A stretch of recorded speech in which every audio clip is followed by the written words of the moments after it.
This is the golden storybook and tape called Merry Christmas, Mr. Carroll. Whenever you hear this sound, you'll know it's time to turn the page. Are you ready to begin? Find the page where you see Alvin and his brothers coming out of school. It was the day before Christmas Eve. Simon and Theodore couldn't wait for school to end so they could start getting ready for Christmas. When the bell rang, they rushed out of school and hopped on their bikes. Alvin trailed behind. It was nice of Miss Jackson to give you until Christmas Eve to finish your essay, Alvin, said Theodore. What's nice about it? Pouted Alvin. She's making me do my other homework over Christmas vacation. But Alvin, the assignment was due 3 weeks ago, said Simon. I've got better things to do. I've got to finish my Christmas list. Well, I'm going to start my Christmas baking as soon as I get home, Theodore said with a smile. And I'm going to start working on Dave's present. It's a surprise, added Simon. I'll make Santa a list of everything that I want for Christmas, said Alvin. Then I'll mail a copy to Grandma and Grandpa Seville. Alvin got on his bike and zoomed down the street, but he didn't look where he was going. He rode right through Mr. Carroll's garden and sprayed him and his cat Ebenezer with dirt. Watch where you're going! Mr. Carroll yelled, and he wiped the dirt from his clothes. What a grouch, thought Alvin as he opened his front door. Doesn't that old guy know anything about the Christmas spirit? Has anyone seen Alvin? Called Dave a little while later. I can't find him anywhere. He's not in the basement, said Simon as he worked on Dave's Christmas surprise. I haven't seen Alvin either, Theodore called from the kitchen. Just then, a gigantic roll of paper landed at Dave's feet. What is all this? Asked Dave as he climbed over piles of paper and went into Alvin's room. It's my Christmas list, said Alvin. You can finish that some other time, said Dave. You're late for your paper route. I'm only halfway through my list. Can Simon or Theodore do it for me? Pleaded Alvin.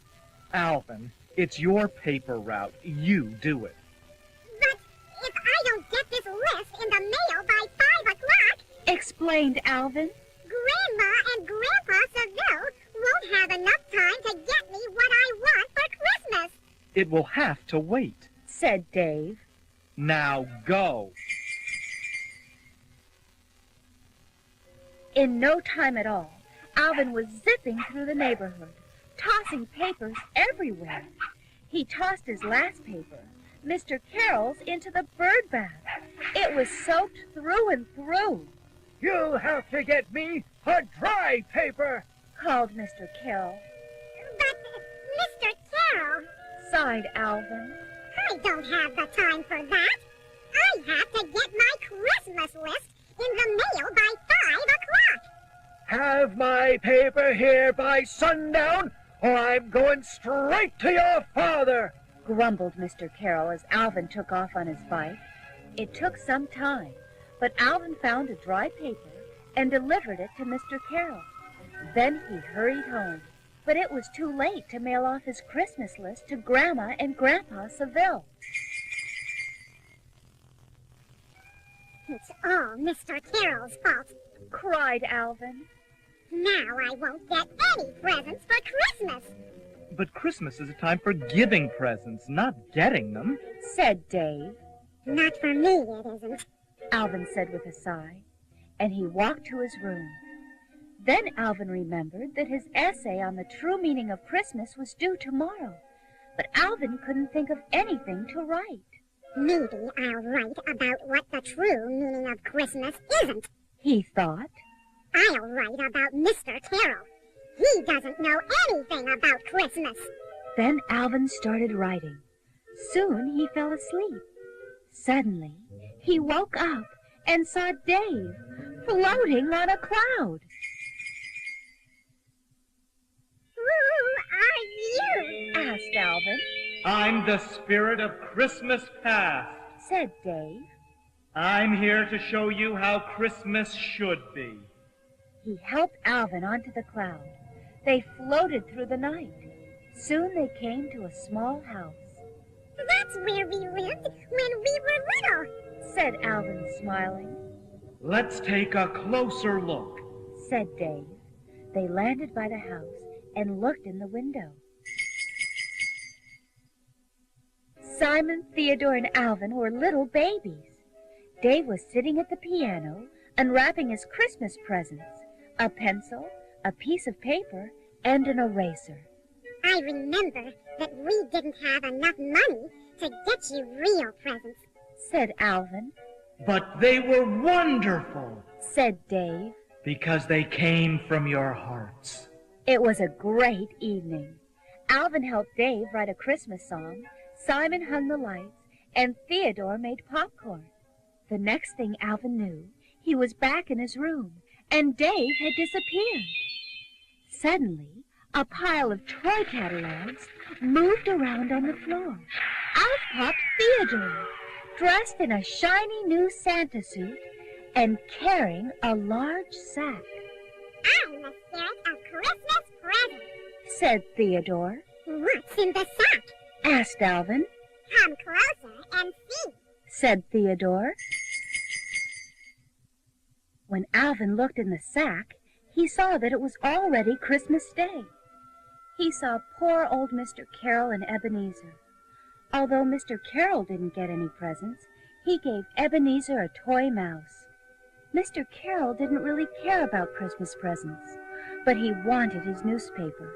When he went outside to look, it wasn't on the front porch. I guess Alvin was too busy with his own presents to deliver my newspaper, Said Mr. Carroll with a sad sigh. I didn't know a newspaper meant that much to Mr. Carroll. Alvin said to Theodore as he looked at the scene. You're just about the only visitor he ever gets. Said Theodore. Now I understand more what Dave meant about sharing. Added Alvin. Good. Smiled Theodore as he began to disappear in a cloud of silvery dust. The spirit of Christmas yet to come will be happy to hear that. The spirit of Christmas what? Asked Alvin as a flash of bright light appeared before him. The spirit of Christmas yet to come. Came a voice from the light. Alvin couldn't believe his eyes. It was Simon, and he was twinkling and sparkling like a star. I've come here to show you what you'll be like years from now. Simon snapped his fingers, and a video screen appeared on Alvin's desk. Come, have a look. Said Simon. This is how your Christmas will be in the future.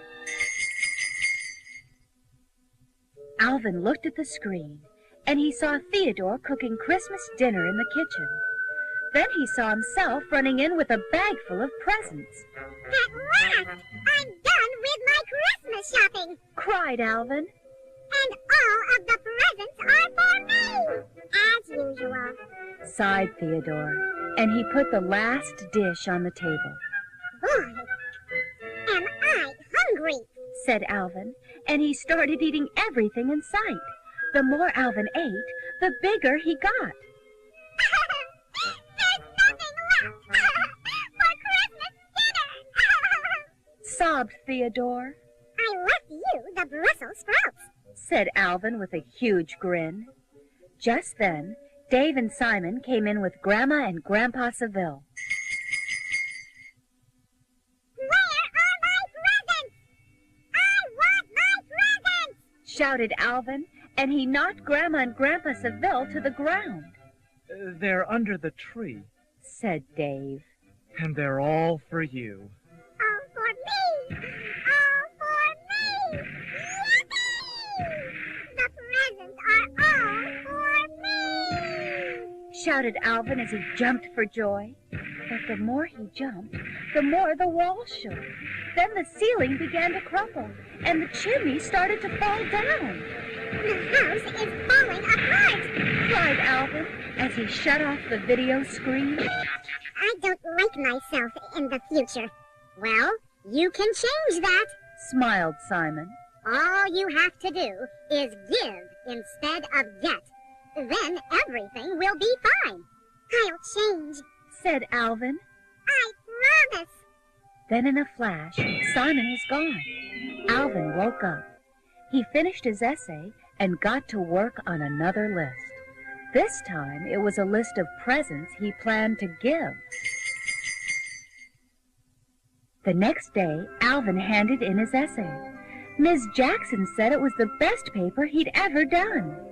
Then Alvin went shopping. He bought as many presents as he could with the money he had saved. Alvin also made a special trip to Mr. Carroll's house and invited him and Ebenezer over for Christmas dinner. Merry Christmas, everyone! Sang Alvin as he gave out all of his presents.